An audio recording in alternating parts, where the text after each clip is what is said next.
ॐ भूर्भुवः स्वः तत्सवितुर्वरेण्यं भर्गो देवस्य धीमहि धियो यो नः प्रचोदयात्। ओम शांति शांति शांति ही। नमस्कार मेरे प्यारे दोस्तों, उपनिषदों की कहानियों के श्रृंखला में मैं आज आपको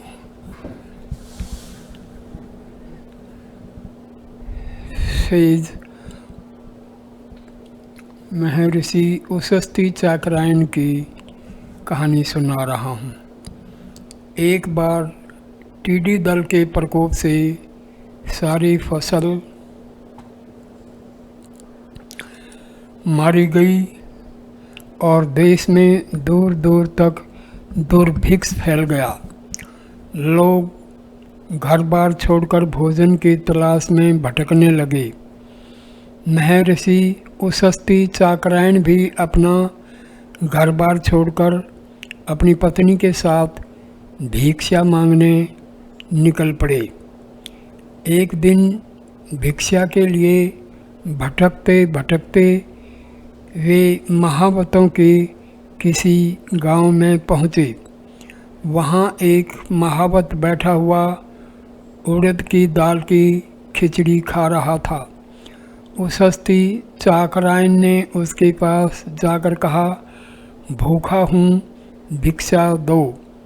महावत बोला, भगवान, ये जो खिचड़ी मैं खा रहा हूँ, मेरे पास देने के लिए इसके सिवाय और कुछ नहीं है। उशस्ति बोला, तो इस खिचड़ी में से ही थोड़ा भिक्षा मुझे दे दो। तब महावत ने अपनी जूठी खिचड़ी में से ही भिक्षा के रूप में थोड़ी सी खिचड़ी उशस्ति को दे दी। फिर महावत बोला, लो, यह पानी भी ले लो। उत्तर में उशस्ति ने कहा, यह मैं नहीं लूँगा क्योंकि ये तुम्हारा झूठा है। यह सुनकर महावत को बड़ी हैरानी हुई। उसने ताना देते हुए कहा, क्या यह खिचड़ी मेरी झूठी नहीं है? महर्षि उशस्ति ने उत्तर दिया, बेशक यह खिचड़ी तुम्हारी झूठी है, परंतु भोजन के लिए कोई दूसरा यथार्थ इस समय सुलभ नहीं है। इधर भूख के कारण मेरे प्राणों पर आ बनी थी, अतः जीवन रक्षा के लिए मैंने यह झूठी खिचड़ी ग्रहण कर ली है, परंतु पीने के लिए शुद्ध जल का अभी कोई संकट नहीं है, इसलिए झूठा पानी लेने की मुझे कोई व्यवस्था नहीं है। उशस्ति ने कुछ खिचड़ी स्वयं खा ली और बाकी ले जाकर पत्नी को दे दी। उधर पत्नी को भी किसी ने थोड़ा सा अन्न दे दिया था, जिसे खाकर उसने अपनी भूख बुझा ली थी। अतः वह खिचड़ी उसने संभाल कर रख दी। दूसरे दिन महर्षि उशस्ति को समाचार मिला कि एक निकटवर्ती राजा ने एक विशाल यज्ञ का अनुष्ठान रचा है। उशस्ति ने अपनी पत्नी को भी यह समाचार सुनाया और उससे कहा कि यदि मैं किसी तरह ठीक समय पर वहां पहुंच जाऊं तो मुझे विश्वास है कि राजा मुझे भी यज्ञ कार्य में शामिल कर लेगा और मुझे अच्छी दक्षिणा भी मिल जाएगी। परंतु रास्ते में खाने के लिए कुछ मिले तभी मैं वहाँ तक पहुँच सकता हूँ। भूखे तो मुझे से सफ़र भी नहीं होगा।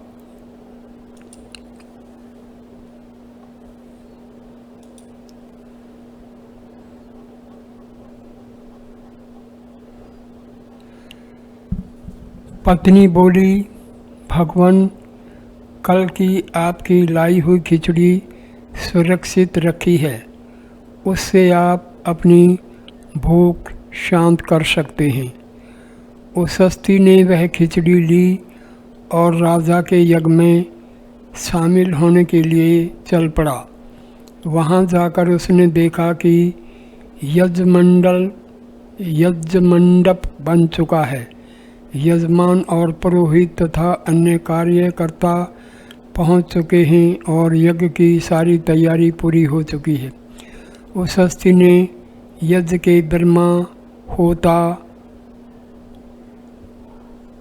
अध्वर्यु और उद्गाता सबको बारी बारी से लक्ष्य करके कहा कि यदि तुम लोगों ने यज्ञ के विधि विधान में कोई त्रुटि कर दी तो कहीं भी मुंह दिखाने के लायक नहीं रहोगे। उस हस्ती की बातों को सुनकर वे सब डर गए और एक तरफ चुप होकर बैठ गए। तब राजा ने उस हस्ती से कहा, श्रीमान, मैं आपका परिचय प्राप्त करना चाहता हूँ। महर्षि उस हस्ती ने उत्तर दिया, राजन, मैं उस हस्ती चाक्रायण हूँ। यह सुनकर राजा बहुत प्रसन्न हुआ और बोला, भगवान, इस यज्ञ के लिए मैंने आपकी बहुत खोज कराई थी, पर आपका कहीं कुछ पता नहीं लगा।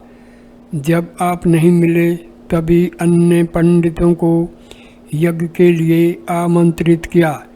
यह मेरा सौभाग्य है कि आप ठीक समय पर पधार गए। आपसे मेरी प्रार्थना है कि अब आप ही इस यज्ञ के समस्त कार्यकलाप का संचालन कीजिए।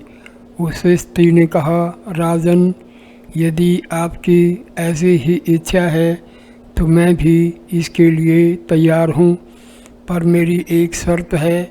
वह शर्त यह है कि कुल जितनी दक्षिणा आप इन सब पंडितों को देंगे उतनी ही दक्षिणा मुझे अकेले को देनी होगी। ये सब पंडित मेरे सहायक के रूप में कार्य करेंगे। राजा ने यह शर्त स्वीकार कर ली। उस हस्ती चाक्रायण ने यज्ञ के समस्त कार्यकलाप का संचालन किया और निश्चित समय पर यज्ञ विधि विधान सहित पूरा हो गया। अंत में महर्षि उस हस्ती चाक्रायण ने राजा को आशीर्वाद दिया और अन्य पंडितों को भी स्नेहपूर्वक उनकी भूलों से अवगत कराया। छांदोग्य उपनिषद की इस कथा में इस बात पर प्रकाश डाला गया है कि संकट की घड़ी में मनुष्य को क्या करना चाहिए। दुर्भिक्ष के कारण उस हस्ती को अपना घर बार छोड़ना पड़ा, भिक्षा मांगकर गुजारा करना पड़ा, द्वार द्वार भटकना पड़ा और विवश होकर अंत में एक दिन झूठी खिचड़ी के लिए भी हाथ फैलाना पड़ा, परंतु उसने झूठा पानी लेने से इनकार कर दिया। अर्थात जीवन रक्षा के लिए आपत धर्म के रूप में उसने झूठी खिचड़ी तो खा ली, पर इतना विवेक उसमें अवश्य रहा कि अपना स्वाभिमान की रक्षा के लिए उसने झूठा पानी स्वीकार नहीं किया, क्योंकि पानी का अकाल नहीं था। यज्ञ में दक्षिणा के लिए पूर्वाग्रह भी उसी स्वाभिमान की निशानी है। विपत्ति में पड़कर भी जो मनुष्य अपनी योग्यता और विद्या को प्रकट नहीं कर सकता वह भूखा ही मरता है। समय पर अपनी व्यक्तित्व को उजागर करने से ही व्यक्ति सम्मान के साथ रोटी कमा सकता है, अन्यथा ऊंचे आदर्शों का भी पालन नहीं हो सकता। संकट के समय आपद धर्म का पालन करके जीवन रक्षा उचित है, परंतु आपद धर्म केवल संकट काल के लिए, सामान्य स्थितियों के लिए नहीं है। इस वीडियो का इसी स्थान पर हम समाप्ति करते हैं। वीडियो देखने के लिए धन्यवाद। नमस्कार।